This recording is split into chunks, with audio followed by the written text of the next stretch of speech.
When it comes to continuous lighting, I have been asked, and I've seen it asked in the comment section on other YouTube videos, how do you balance continuous light with off-camera flash? And I think sometimes people overcomplicate it and think too deep in how to do it. And fundamentally, it's not that challenging and there really isn't a lot to it.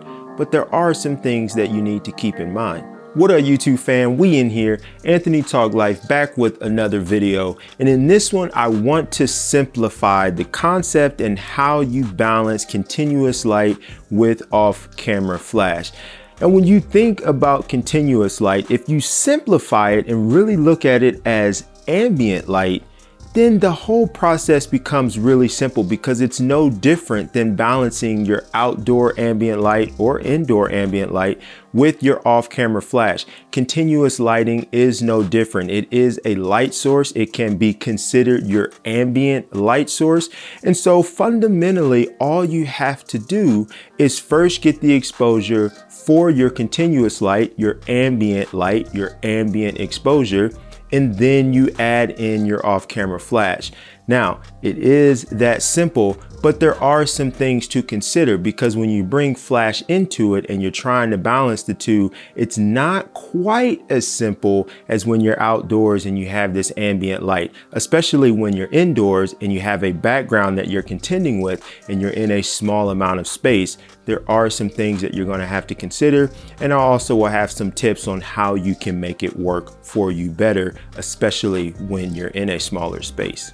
All right, so first things first, you're going to want to turn on your continuous light. Now for this video, I'm using the modeling lamp on the 8400 Pro with a 7-inch reflector and a 40-degree grid. And I'm using the reflector and the grid just to be able to control the light that's hitting the backdrop, so that way it's more visible in the video.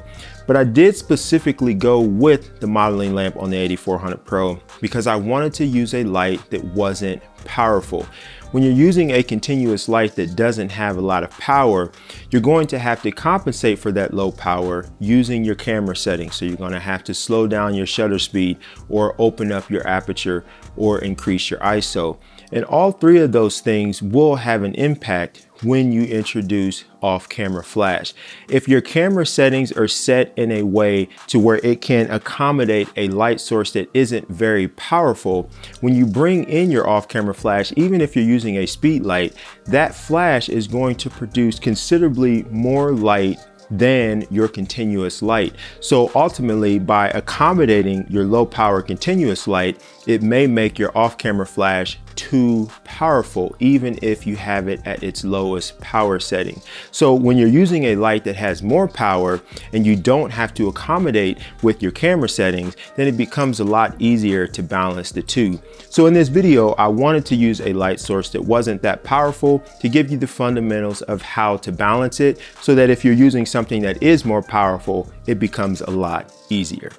So once you have your settings dialed in for your continuous light, then it's time to bring in your off-camera flash. Now let me say, I did not demonstrate getting my settings set up for my light because that whole thing is really to taste. You get your continuous light to look however you want. There are no specific settings, so there really wasn't anything for me to show there. But once you figure that out and you have that look that you want, then it's time to bring in your flash. Now when it comes to balancing the two, your number one enemy is going to be light spill from your flash. And this is especially true when you're using a continuous light source that isn't powerful. So as you can see, I have this flash with this 25-inch modifier up high and angled down and feathered away from the backdrop. And the main reason for that is that I want to control the light spill that's coming out of this light, and I want to control it so that it doesn't hit the backdrop. I also have a grid on here to further help the spill. So again, when it comes to that balance, your light spill is going to be the thing that gives you the most trouble.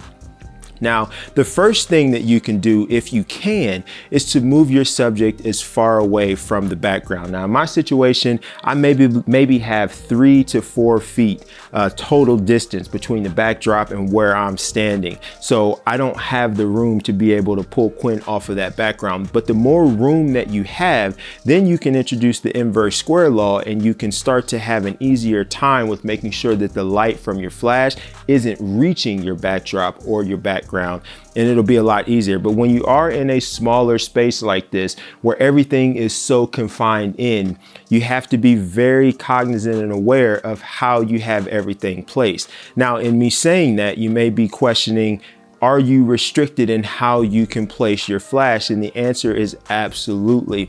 If I am trying to balance this continuous light with this off-camera flash, I don't have the luxury of being able to have the flash, for example, positioned right where I'm at and facing Quinn this way, because what's going to happen, the light is going to come from the flash and it's going to hit that background and it's going to overpower that light.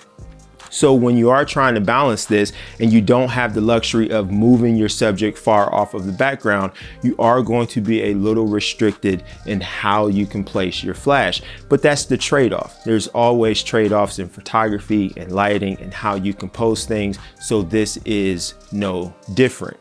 So the key to this is very simple. You want to make sure that your flash doesn't contaminate your continuous light. Outside of that, it really is no different than combining ambient with your flash exposure. Your continuous light is your ambient, your flash is your flash. You simply want to make sure that you don't have light spill. So to recap, first things first, get the exposure for your continuous light. Once you have that exposure down, now bring in your off-camera flash.